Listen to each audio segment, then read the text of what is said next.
নমস্কার, আমি রাখি। আমার নতুন আরও একটি ব্লগে আপনাদের সবাইকে স্বাগত জানিয়ে আজকের ব্লগটি শুরু করলাম। কেমন আছেন আপনারা সবাই? আশা করছি ভালো আছেন, আর আমরাও ভালো রয়েছি। এখন বাজে সকাল 10টা, আপনাদেরকে সাথে নিয়েই ব্লগটা শুরু করলাম। ঘরের জিনিসপত্রগুলো একটু সরিয়েছি, আর তার সঙ্গে পুরো ঘরের জিনিসপত্র বের করেছি। এগুলো সব কিছু গুছিয়ে একটু ভালো করে রেখে নেব। প্রচুর নোংরা হয়েছিল, কদিন ধরেই ভাবছিলাম ঘরটা একটু ভালো করে পরিষ্কার করে নেব, কিছুতেই সময় হয়ে উঠছিল না। তো ভাবলাম আজকে এই সমস্ত কাজগুলো আগে করে ফেলি। জ্বালানাগুলোও সবসময় মোছা হয় না, তো সেই জন্য কাজগুলোতে দেখলাম বেশ ভালো ধুলো জমা হয়েছে। ভাবলাম ওইগুলোও একটু পরিষ্কার করে ফেলি। আর তার সাথে সাথে এই যে বিবেকের বইপত্র এখানটাতে থাকে, এটাও একটু মুছে ভালো করে পরিষ্কার করে নিলাম।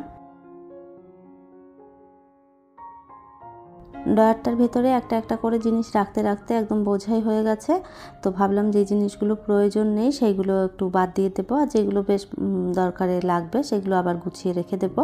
টুকটাক এটা সেটা রাখতে রাখতে এমন অগোছালো এলোমেলো হয়ে যায়, কি আর বলবো। একটু গুছিয়ে সুন্দর করে রাখলে দেখতেও বেশ ভালো লাগে, আর তার সাথে সাথে বেশ ঘরটাও পরিষ্কার পরিচ্ছন্ন থাকে। আর এই যে সেদিন যে টবগুলো কিনে নিয়ে এসেছিলাম, তার মধ্যেই একটা গাছ লাগিয়ে এইখানটাতে রেখে দিলাম।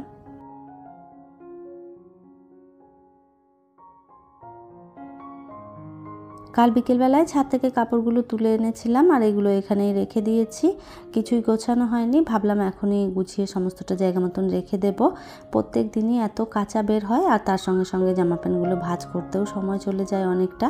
এত মনে করি একটু কাঁচাটা যদি কম হতো তাহলে ভালো হতো।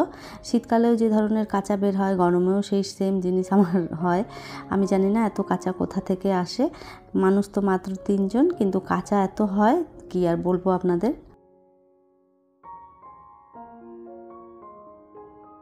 আর এই তো মোটামুটি কাপড়গুলো গুছিয়ে ফেলেছি, আর এরপর একটা একটা করে জায়গা মতন রেখে দেব। বিবেকের বাবারটা আলাদা থাকে, বিবেকেরটা আলাদা থাকে, আর আমারটাও আলাদাই থাকে।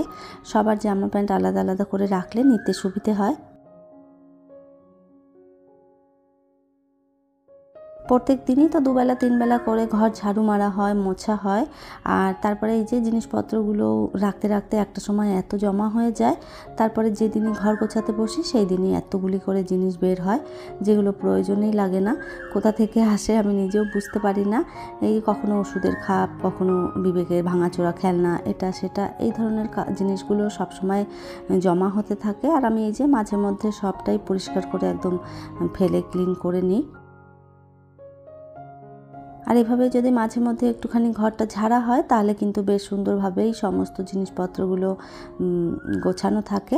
আর এই যে নাহলে রাখতে রাখতে একটা সময় এমন অবস্থা হয়ে যায়, ঘরটাও বেশ নোংরা এলোমেলো দেখায়, আর তার সাথে সাথে রাখার জায়গাও খুঁজে পাওয়া যায় না কোথায় কি রাখবো।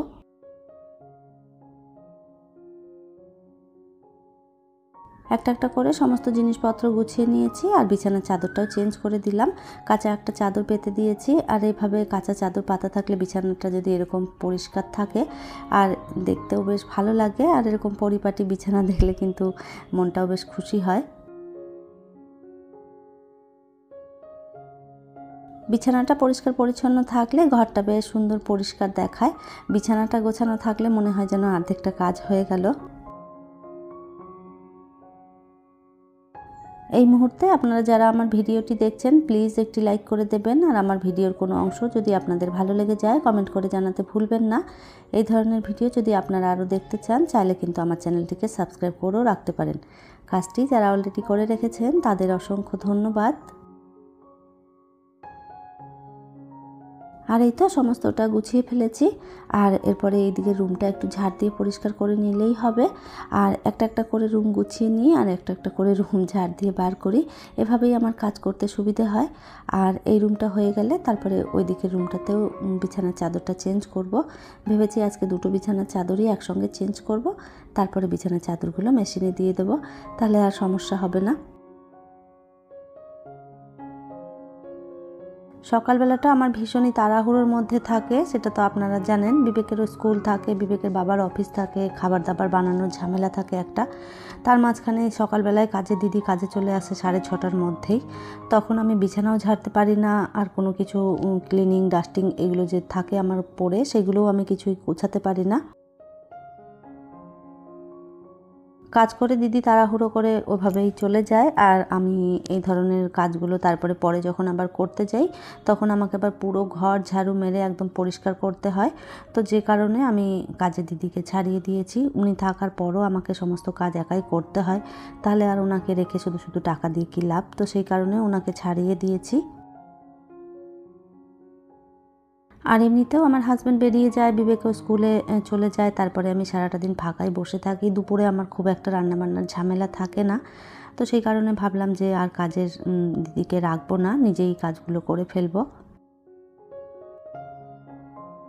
তো এই যে 2-4 দিন হয়েছে কাজের দিদি আর কাজে আসছে না, আমি সমস্ত কাজগুলো একা একা করে ফেলছি। তো এখনও তো সেভাবে কোনো রকম অসুবিধা হচ্ছে না আমার, তবে পরবর্তীকালে অসুবিধে হলেও হতে পারে, জানি না। যদি কোনো রকম অসুবিধায় পড়ি তখন আবার হয়তো রাখবো। সংসারের কাজগুলো যদি নিজে করা যায় তাহলে একটা সময়ের মধ্যে নিজের কাজগুলো নিজে গুছিয়ে ফেলা যায়।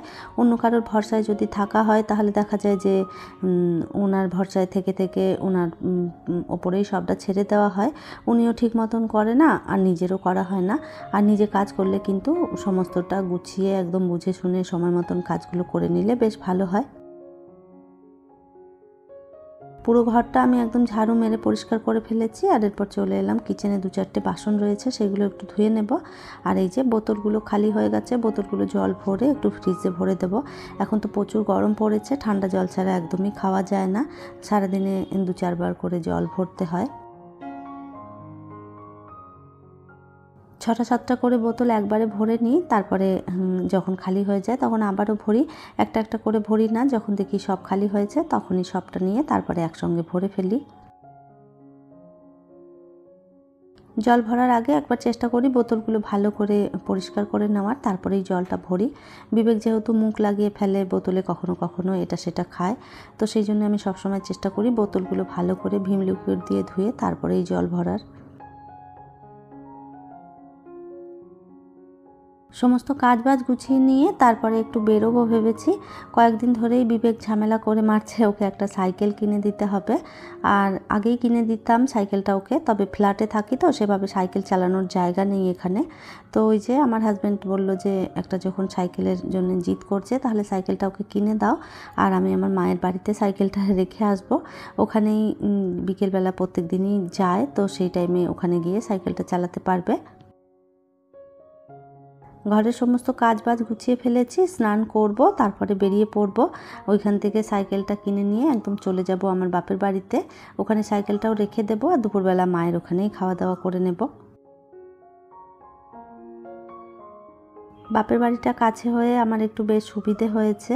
এই ধরনের টুকটাক যে জিনিসপত্রগুলো কিনে মায়ের বাড়িতে রেখে আসা, বা ওখানে গিয়ে দুপুরবেলায় খাওয়া দাওয়াটা করে নেওয়া, এই ধরনের টুকটাক অনেক ধরনের সুবিধাই আমি মায়ের কাছ থেকে পাই। তবে কতদিন এই সুবিধাটা নিতে পারবো তা তো জানি না, কেন আমার হাজব্যান্ডের ট্রান্সফারের জব, যখন ট্রান্সফার দিয়ে দেবে তখন আমাদের আবার এখান থেকে হয়তো অন্য কোথাও চলে যেতে হবে। তো এই যে যতক্ষণ মায়ের কাছে রয়েছি ততক্ষণ একটু শান্তি মতন ঘুরে ফিরে খাওয়া দাওয়াটা করে ফেলি, আর দূরে চলে গেলে তো তখন আর মাকে পাওয়া যাবে না। এই তো স্নান করে তারপরে আমরা বেরিয়ে পড়েছিলাম। বিবেক এখানে এসে অনেক সাইকেল দেখাদেখি করেছে, আমার আর ভিডিওটা করার কথা মনে ছিল না। তো এই যে হলুদ কালারের সাইকেলটা দেখতে পাচ্ছেন, এই সাইকেলটাই ও নিয়েছে। আর এই যে সাইকেলটা এখান থেকে নিয়ে এরপরে চলে যাব বাপের বাড়িতে। আর এই যে আমরা চলেও এসেছি। বিবেক কিন্তু সাইকেল পেয়ে ভীষণই খুশি। ওদের মধ্যেই সাইকেল চালাতে শুরু করেছে, বলেছি এখন রেখে দাও, বিকেলবেলায় চালাবে। আর এই তো খাওয়া দাওয়া করে নিয়ে তারপরে বিকেলবেলায় বেরিয়েছে সাইকেল চালাতে। আর ও সাইকেলটা চালাক, আমি ভিডিওটা এখানেই শেষ করছি। তাহলে চলুন, আমার আজকের ভিডিওটা এই পর্যন্তই। ফিরবো নতুন ব্লগ নিয়ে, ততক্ষণের জন্য সবাই ভালো থাকবেন, সুস্থ থাকবেন।